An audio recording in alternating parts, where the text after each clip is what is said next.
Our Story Productions presents Martin County on TV, spotlighting the organizations, businesses, and citizens who are making a difference in our community today. And with interviews and stories done by local television shows over the last 25 years, here you're sure to learn more about the county we call home.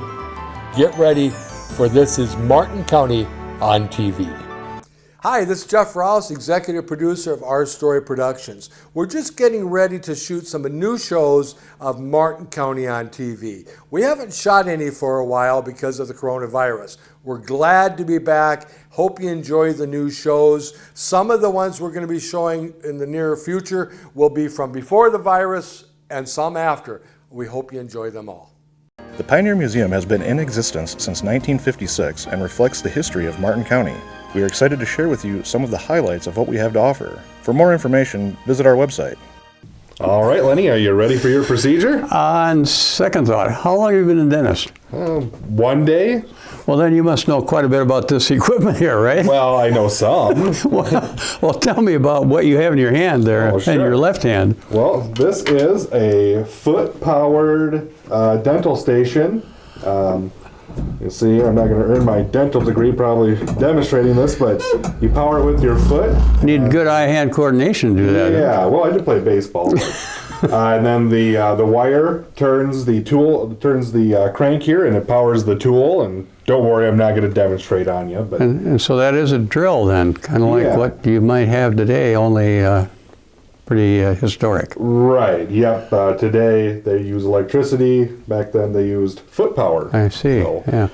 And we got an assortment of other historic dental tools. You know, some of these you might may or may not recognize from your own trips to the dentist. That one doesn't look like it'd be very much fun. I'm not sure. Yeah, I really hope they didn't use this to pound your tooth out or nothing like that. So, and these all came from local Martin County dentists. So that's how we got them in our collection here. And this is an interesting item too. Yeah, you probably noticed something like it at your doctor today. This is sort of a spittoon. There's probably a more dental, scientific name for it, but yeah, that's where you'd spit out the cleaning solution and all the stuff. Nowadays they use kind of those mouth vacuums, I guess, to suck it out. But and this must be a rinse type thing, huh? Yep, that's a rinse and cleaning station. Okay. Well, what else do you have over here? Well, I've got an interesting item here that you can help tell us a little bit about this prayer book and bullets. Yeah. Well, this is an item in the hunt room that could be overlooked, I guess, if you didn't look too closely at the displays. Mm-hmm. These are slugs from the Whitney murder that took place in Rolling Green Township back in 1895. And this is a prayer book, New Testament maybe. And the house was riddled with bullets because the sheriff and his posse all came to where this was at, and they couldn't get the person who was guilty of the murder out, so they literally peppered the house with bullets, and this was in the wall actually. Oh. And this is the result of what took place at that time. It's on display in one of the cabinets back there. Yeah. What else do we have in this room, Jim, that you can point out to? This room has a ton of different things. We've got a historic antique X-ray. We've got a traveling accordion. We've got some of William Budd's tools, the tools that actually probably built much of early Fairmont. And it was named the Hunt Room. Why is it named the Hunt Room? Well, it's named the Hunt Room after Dr. Hunt. He was one of the early doctors that would take care of people in Fairmont and Martin County. They would make house calls on their bikes. And we got a lot of their tools and books and things they used also here in the Hunt Room. And didn't he actually buy the museum and donate it to the Historical Society? He did, yep. When the Catholic Church moved in the 1950s, he bought this and gave it to us, and we're still here today and very thankful for that. What other items are we missing here in the museum? Well, there's a lot of toys from, I think, looks like the 1950s. Sure.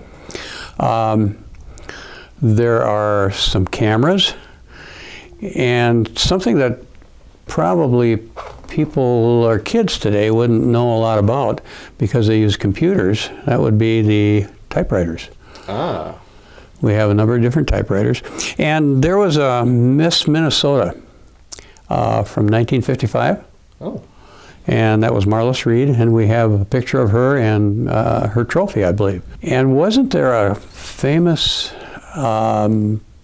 actress? Yeah, Gail Garber. She was a big Hollywood star, worked with like Jackie Gleason, a lot of that era of movie star, and we've got a lot of her pictures here on display as well. The R Gang, was it the R Gang? Yeah, our gang. I think that's what they called That's what their they call that little crew out there. Yeah, yeah. Mm-hmm. Anything else you can think of? Oh boy, well I'm sure we're not going to list everything. We do have money that was printed here in Martin County. That's here on display. We've got historic phones. Now I know I look young, but I do remember the rotary phone days. So we've got a lot of historic phones. Candle makers, a braille machine, music box, dulcimer, musical instrument. There's so much that I'm not going to list everything because I'll probably run out of air. Well, this is a room you're sure going to want to see if you come to the museum. It's the Hunt Room, and it has all of these things that we've talked about, plus a lot more. Come check us out.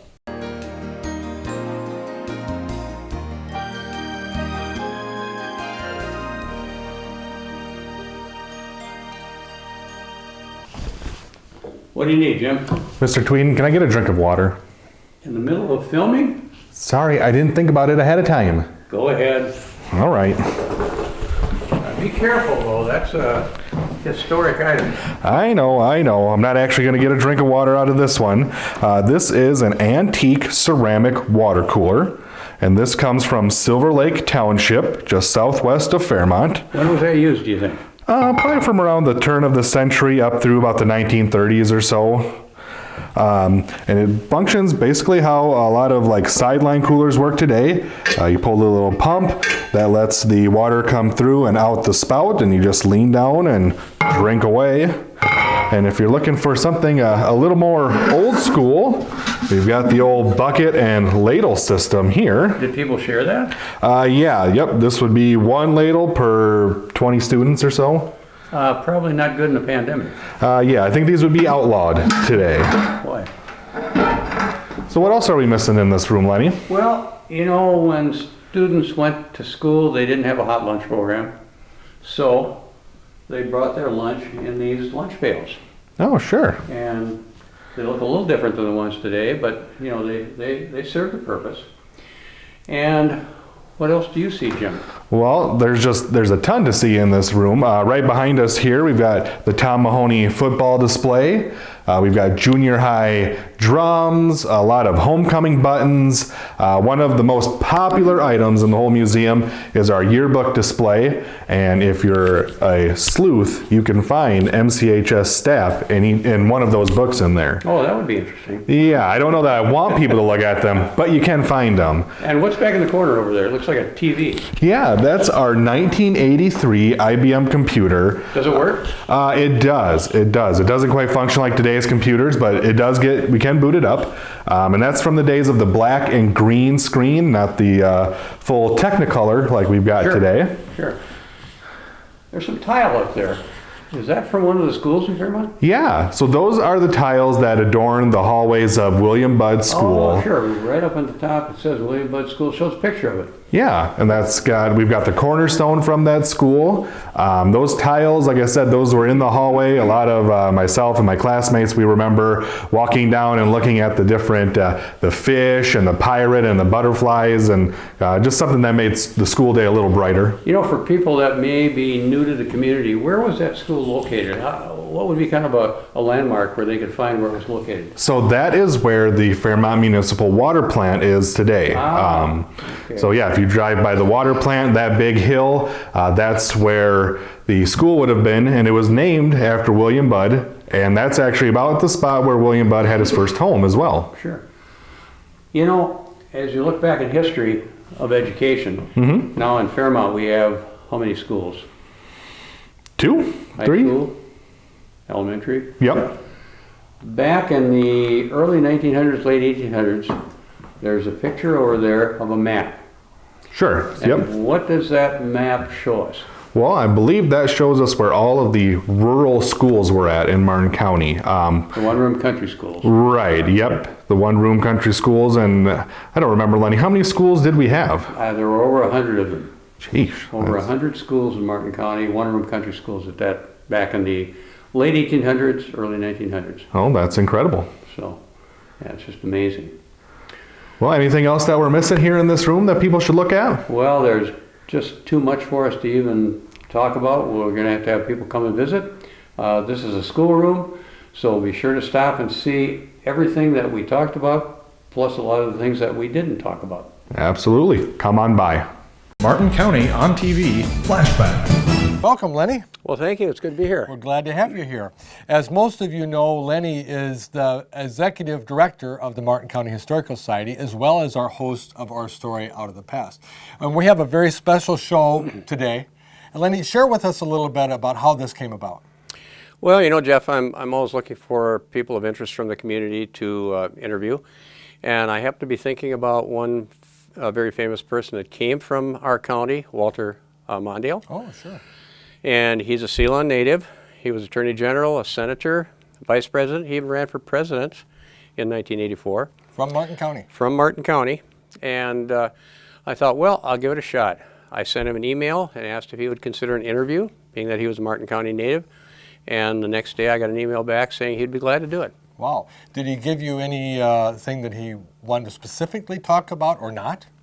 No, he really didn't. In my email, when I contacted him, I said I would like to visit with him about his growing up in small towns in Martin County and Faribault County. He graduated from Elmore. And he just said that would be great. Well, how super. We're really excited to have this interview. And ladies and gentlemen, Lenny Tvedten and Walter Mondale. Welcome to Our Story. This is Lenny Tvedten. Today I have the honor of speaking with former Vice President of the United States, Walter Mondale, who also happens to be a former Martin County resident, born in Ceylon and grew up in some small towns in southern Minnesota. And I think what we'll start with is Ceylon and your parents. What did they do, and what do you remember from Ceylon and Martin County in that area? Yep. First, let me thank you for doing this. When I got the invitation to participate, I said, good, because you know I love those years, and as life goes on, it seems to kind of get remote from it, sure. and I don't feel that way about it. So I'm glad, and I love our county historical societies because they really perform precious function. They keep us connected with our history, and so I'm delighted to do this. Well. I was born in 1928 in Ceylon, Minnesota. My dad was a minister in the local church there, and I think he had Ceylon, would be Sherburne, and one other. He had three places. Three churches. Yeah, that's what did. Gave 3 sermons every Sunday, if you can believe that. And my mom was a good musician, so she would run the choirs and teach piano and try to raise the boys. And I remember those early in my life, but I remember those years. We had a lot of good times, and I really have fond feelings about Ceylon. Sure. And they had a sign out front, the best little small town in America, or something. Is that still up there? I'm not sure if it's still there or not, but it's in put it back the history up. book. Yeah, it's good. So, yeah. Busiest little town in America or something. Yeah, like right. That. Sure. Well, from Ceylon, then you went to. Well, Dad was a Methodist minister, and they had this policy of when they heard the same sermon the third time, they'd ask you to go somewhere else. And so we went from Elmore, from Ceylon to Heron Lake. Mm-hmm. We were there about 5 years, I think, and then we went to Elmore, and we got there,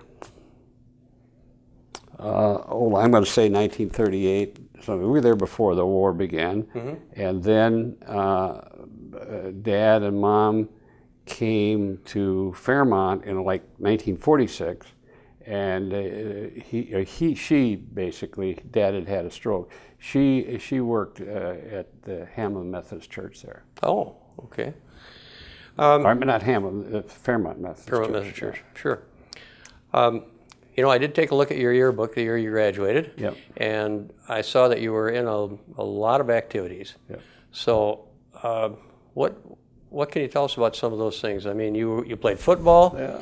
I think you had a nickname, didn't you? I did. They called me Crazy Legs. Okay. It actually was Crazy Head, but no, we you know, like kids in those days, I always liked to put studies last and get the athletics, you know. So and in those small towns, one of the wonderful things, you could be in anything Sure. you wanted to. Sure. So I was football, basketball, track, debate, anything that came along, I would be in it. Then after high school, you went on to college Right. at University of Minnesota? Yeah, well, I started at McAllister and then went broke and transferred to the university, which had, I think, something like $48 a quarter tuition. So I could afford that. Okay. And so I went there and then went into got drafted. You got a picture of me here. Sure, That's right for there. the Martin County Selective Service Board did Oh, that really? for me. Okay. Oh, yeah. Well, it was one of the most impressive acts of governmental efficiency I've ever seen. I wrote a note saying, you know, I'd like to be drafted next month because I had a plan in my bingo. I got, You got it right approval. away. Right, yeah, the board approved it immediately. So off I went. Okay, well, yeah. You were in the Army? Yeah, And where were you at? I was at almost all of it at Fort Knox, Kentucky. Fort Knox. Yeah, near the gold there. Okay, sure. And you were in for how long? 2 years. 2 years. That's what all the draftees got. Okay. And then you went on to... One of the reasons I wanted to get in a hurry because I wanted to get the GI Bill so I could go to law school. So I came back to the University of Minnesota Law School then the day after I got out of the Army and so on. And what did you major in college? Whew, I hope they destroyed the records, but I think I'm going to say political science and history. Okay. Speaking of political science, when did you first get your interest in politics, or when did that start, and how did it start? Was there a person that inspired you, or? Well, it was in the family. Dad was his idea of Christianity was that the faith required you to do good works on earth. That service was it wasn't a dead faith; it was an active faith. So all of us were encouraged to do something to help others. My older brother became a professor, and my younger brother Mort was active as a teacher, and then in the Minnesota Education Association and so on. So we all had that sort of tradition.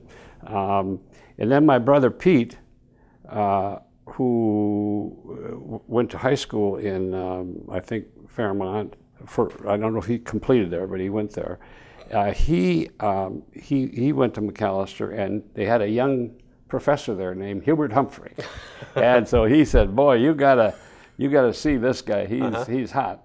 And so when I started McAllister, I connected with the mayor's office, and they had a campaign there. I got involved in that. And then when he ran for the U.S. Senate, I asked him if he'd come down to Martin County. They had a Farm Bureau picnic. It wasn't in Fairmont, it was just out of town, I forget where. And he agreed to come. You did? Yeah, so we had somewhere in Sentinel, there's got to be a picture of Hubert at that picnic. And of course, he had big success, big crowd. Sure. And I think it helped him a lot down in what is not known as Democratic territory. No, it isn't. Did you work on his campaigns then as time went on? You know, I was not on the inside, but I was, what, 19 then or something. And I asked, I went up to the headquarters. I said, I got to work for the Humphrey campaign. I got to do something. And so they said, well, we don't have any money, but if you could raise some money. And so I went down to Mankato, and I set up a Humphrey office there, and I got people to help me, and we had a good campaign. This would be 48. 48. And so that's how I got started. We carried the district, unbelievably. I don't think it had been carried by Democrats since Abraham Lincoln. Then you had a private law practice for a while after you got out of college or after you got out of law school? I went to Washington when Humphrey got elected. I went to Washington for a year with an outfit called Students for Democratic Action. Humphrey was the national chairman. Was this volunteer work then? No, I actually had a job that paid money, not much, but it was a different experience for me. So, and being in Washington, so it was exciting. And Humphrey, the new senator, that was exciting. And then I came home, and I'm just trying to get the time straight here. I may have gone back to McAllister, but I think I went over at the university about that time. And as that we talked about earlier, I finished my undergraduate work there, then went to law school. Okay. And then you didn't go directly into politics right after law school. You worked for I was carrying 2 pails of water. I wanted to be a lawyer, and I wanted to be in politics. I just had that in me. And so I named Harry McLaughlin, an old pal of mine, now gone, and I set up a little law practice. And I had once been with a firm called Larson, Levenger, Lindquist, and then Orville Freeman picked me as Attorney General in 1960. So I'd been out of law school about 3 years. I really wasn't qualified, but looks like it worked though. I took the job anyway and gave it a try. See, so but that was wonderful. Those are wonderful years for me because you have all that juice, and you're going to make it work. That was an exciting thing for me. And I came down to Fairmont a couple of times during that campaign. So you were Attorney General for how many years? From May of 1960 to about the last day of 64. And then I went to the Senate. Then you went to the Senate, and how long was that? I was in the Senate from then until I was elected vice president and took office in January of 1976. So about 12 or 14 years. And then, of course, as vice president, you're presiding officer, president of the Senate. So in a sense, I was both vice president and involved in the Senate. I wasn't a senator, though. You were instrumental in making some changes in the vice president's office. Yeah.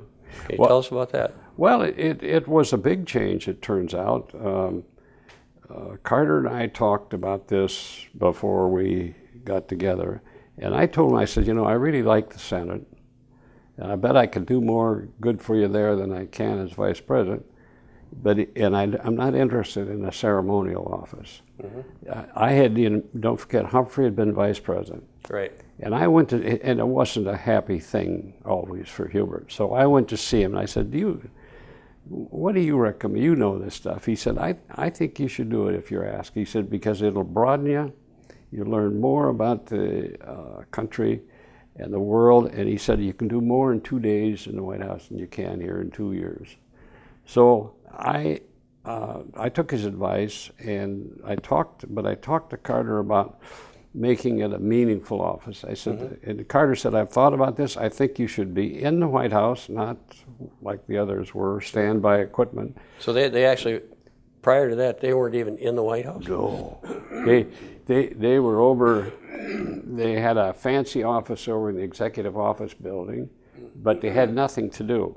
Beautiful furniture, but that's awful quiet during the day. Rockefeller told me the thing that bothered him about being vice president is that the phone never rang. And it was people ridiculed it, but it was a big waste of time. And so, kind of a figurehead type of position. Yeah, and 1 second you might be the president. Right. So it wasn't good government either.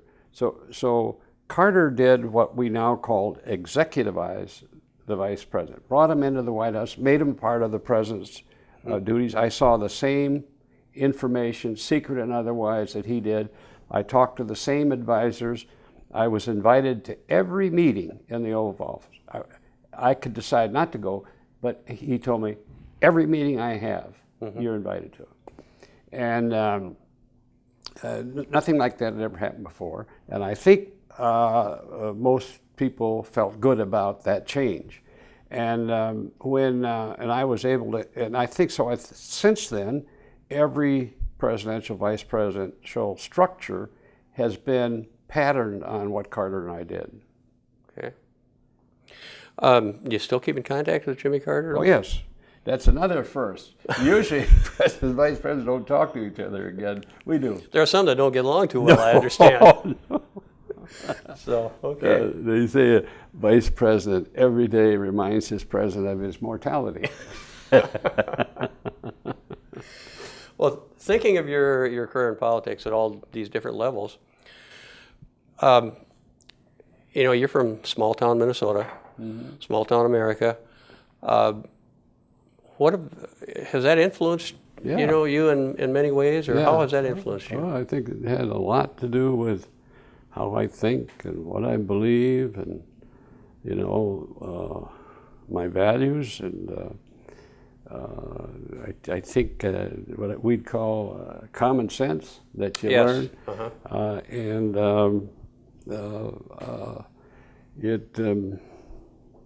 it's always been a part of me. And for example, when I went down to meet with Carter in the small town of Plains, he said, "What do you think of Plains?" I said, "It's pretty big."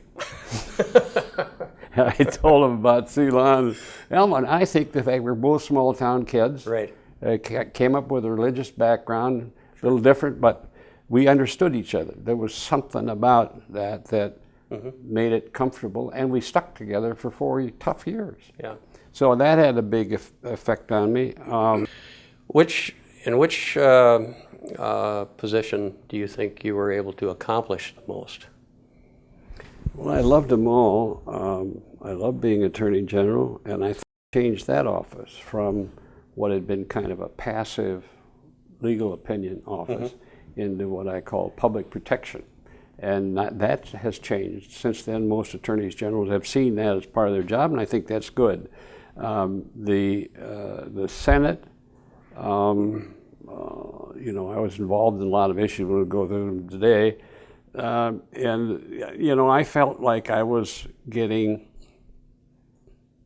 to know the Senate, the rules, the senators, and I was learning how to get tough things done. And that's not easy with 100 egos walking around there. Right. And fairly large egos too. Oh yeah, some historically large. So you got to do that. And so I love the Senate. And then the changes we made that we discussed in the vice presidency, I think, have really made a big difference in American government. Right. Yeah, they're still patterning that. Yep. Who is in your career? Who is the most interesting, or maybe one of the most interesting people you've met? Let me not say the most, but Hubert, of course, was. I'd say almost like a father to me, and brilliant. One of the probably, if you were forced to say who is the biggest and most powerful, influential Minnesota politician in our history, I think almost everybody would say Hubert Humphrey. Yeah. What kind of advice would you give somebody who is interested, a young person that's interested in going into politics? I give that speech you just gave, and I hope some of you will think about going into politics. And I know what you're thinking. Well, I don't have any money. I don't have a name. Nobody knows me. All this stuff goes to the big shots. I said, well, that wasn't true in my life. I said, I grew up. We never had a dime. Nobody knew my name.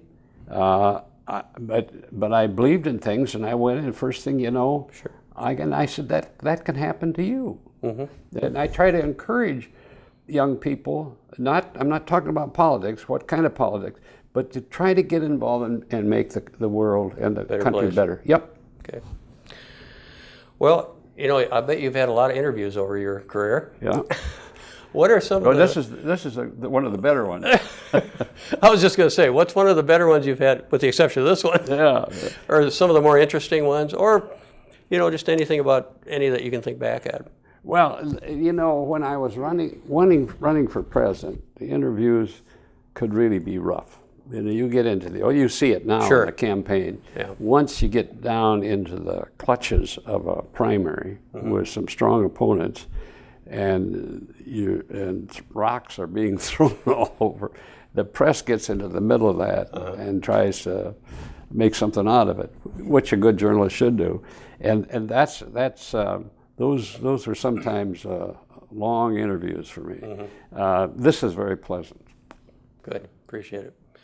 Well, we really appreciate your doing this, Mr. Mondale. It's great to have this as a record of somebody who did come from Martin County. And this, as I had said before, we'll have it on file at the Martin County Historical Society, and it will be on our story. Thank you.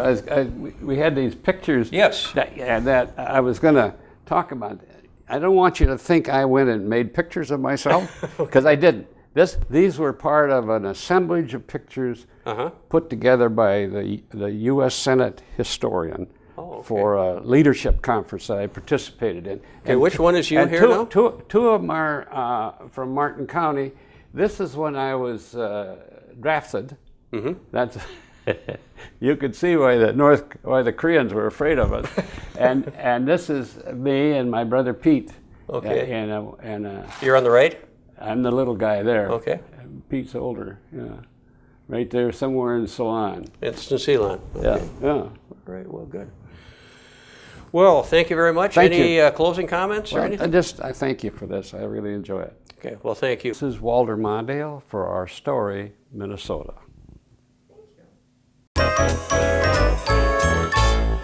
Martin County on TV Flashback. Well, there you have it, another episode of Martin County on TV. We hope you enjoyed this episode, and we welcome you to tune in again. Thank our sponsors for making this happen, and remember, it's not just the past, but the present that tells our story.